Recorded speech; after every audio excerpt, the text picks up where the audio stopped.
I'm not a positive nigga, right? Right. You follow me? I do.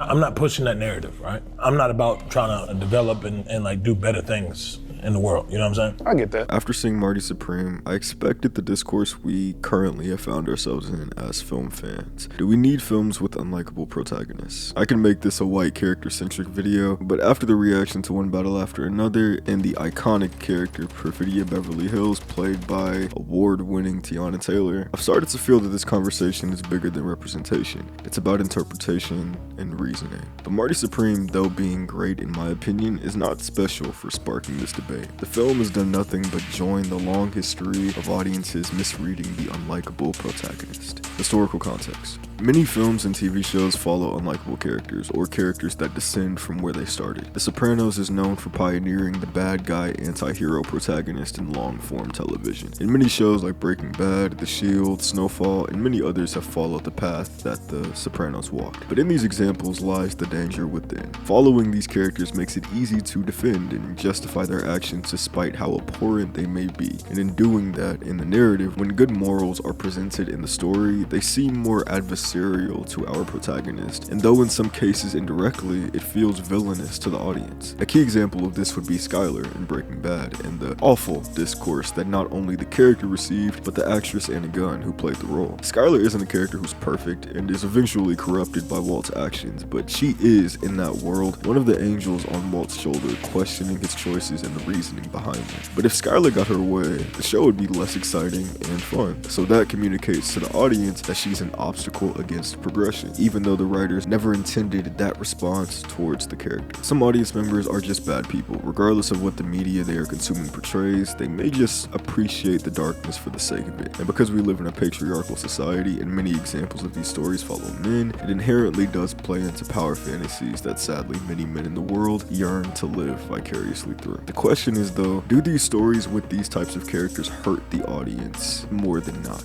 After Marty Supreme came out, many people, including myself after watching, took to social media to say Marty isn't a good guy and we shouldn't pedestal his behavior, especially towards others in the story. But then other creators pushed back. You know what I'm getting tired of? All the discourse surrounding movies like Marty Supreme, Psycho, etc., etc. Because I'm starting to hear the same, like, regurgitated, oh, it was a good movie, but I just hope it don't, have these people. It's like, bro, why do y'all care? Let me keep it a button with you. I'm not talking to them. What are they talking about? If a movie is what motivates you to keep going, as long as you're not harming anyone or harming yourself, forget what they talking about, because sometimes gas ain't good for the environment. Motherfuckers put gas in their car every day to go to work from A to B knowing it's killing the environment. Motherfuckers put junk food in their body every day knowing it's bad for their body. If you need a movie to motivate you, then watch the movie. If you're not harming anybody or forget what they're saying, because I never hear.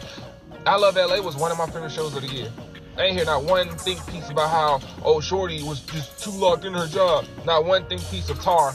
Oh, Shorty was too. It's like, bro, you shouldn't change what you feel based on what's between somebody's legs, bro. These sorts of statements to me hold the same value as when someone says media literacy on X or TikTok. To answer why I felt it was necessary to say Marty Mauser isn't a role model is because we've seen this from American Psycho, Wolf of Wall Street, Fight Club. All of these films are great, not because of how powerful and cool the characters are, but because they are satirical deconstructions of how chasing desire and status at any cost can destroy you from within. And more specifically with Fight Club, I believe its narrative is a more responsible version of something like The Matrix. A guy down on his luck, going through the motions, feeling like he's stuck within the system until he is told by a mysterious observer that the world he sees isn't real. And the only way to break out of the monotony is to fight back. But where The Matrix equates enlightenment with godhood and superiority, which I think is a big problem with religion and spiritual ideologies, Fight Club shows how finding answers for life through archaic masculinity and patriarchy can feel just as claustrophobic and isolating as being a cog in the machine you are fighting against.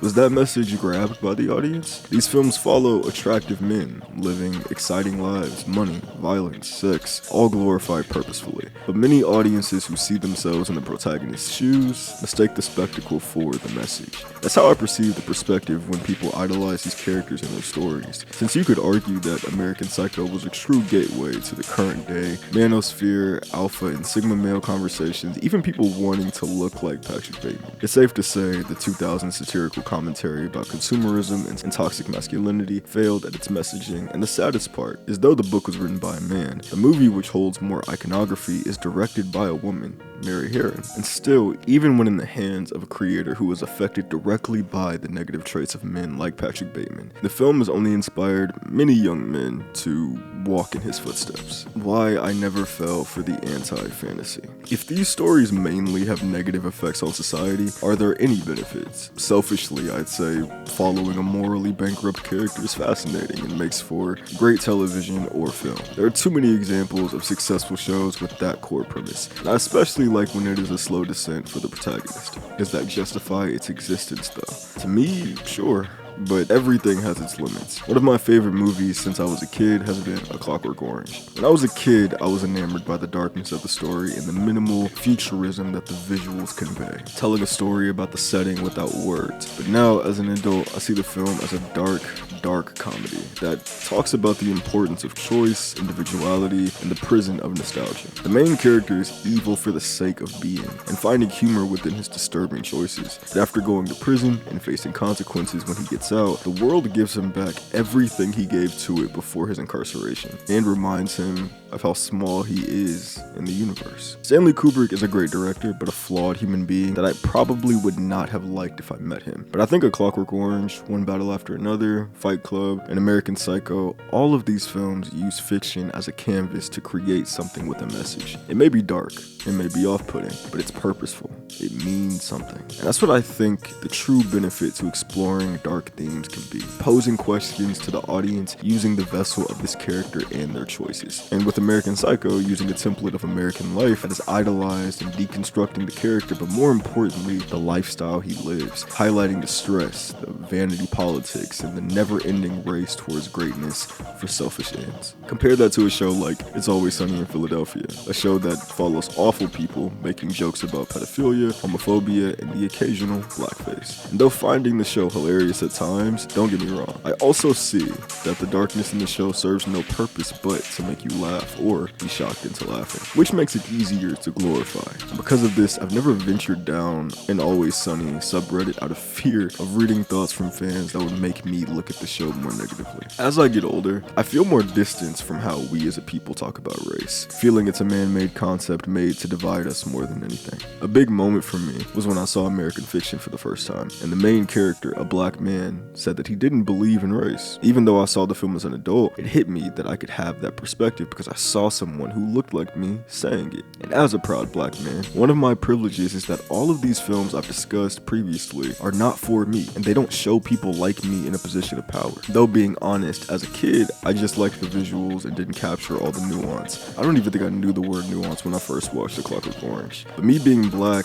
distanced myself from being pulled in by the glorification of the earlier parts of these films. It was easier to see the downfall of these characters later on in the films just as equally as their come up or nice lifestyle. Not that I feel bad for the kid who tries to start a fight club or looks at himself in the mirror while having sex, but it's easier to fall for the wrong message when you can see yourself in their position. A slight benefit to watching black films about gang violence, drug dealing, and living in struggling environments is that we don't get the benefit of a happy ending in a lot of these fictions, which in a negative way fear-mongers the black community, especially black people who are not from these environments. But it also doesn't shy away from the brutal downfall when living in a brutal way. Tupac dies in Juice, everyone loses in Dead Presidents, and Radio Raheem is killed by the police and Do the Right Thing. Even in an example without traditional black film struggle, like Mo Better Blues, follows a unlikable jazz musician who's confident, successful in his craft, and a ladies' man, but his ego gets the better of him. And though it's a happy ending, the film still lingers on what he's lost because of his actions throughout the story. But these films and characters definitely have and can be romanticized. I'm not saying it's not possible, but I don't think black film holds the same precedent in real life or has the same effect on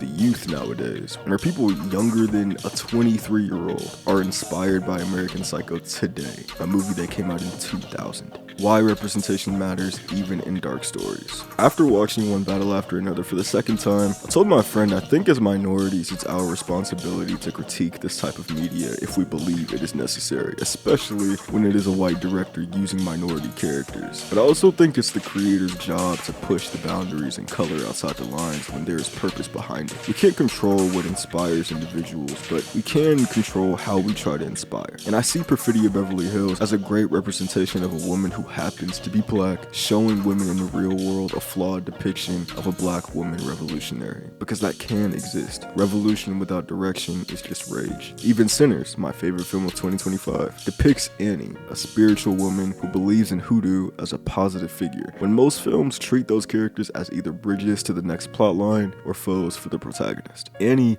is just as important as Perfidia because they show the other side of the coin, the negative and the perceived positive, and the positive and the perceived negative. And it's important for audiences to experience those possibilities on the big screen, good, bad, and everything in between, shattering those limits of stereotypes and labels for comfort. Unlikable characters should exist because fiction is the best place for the worst things to happen. But just as much as I have to identify as black because of the system humanity exists in, I also have to acknowledge the negative aspects of these fictions I appreciate, because regardless of what you or I feel, there is evidence that the message consistently is lost in translation. Fiction shouldn't be dangerous to the audience, but it should be challenging. And though I'm not someone with the most faith in the world, I would hate to live in a time where artists couldn't push the boundaries between the creator and the consumer for a purpose that could get us to a more nuanced ideology before we all started the film. Marty Supreme didn't start this conversation.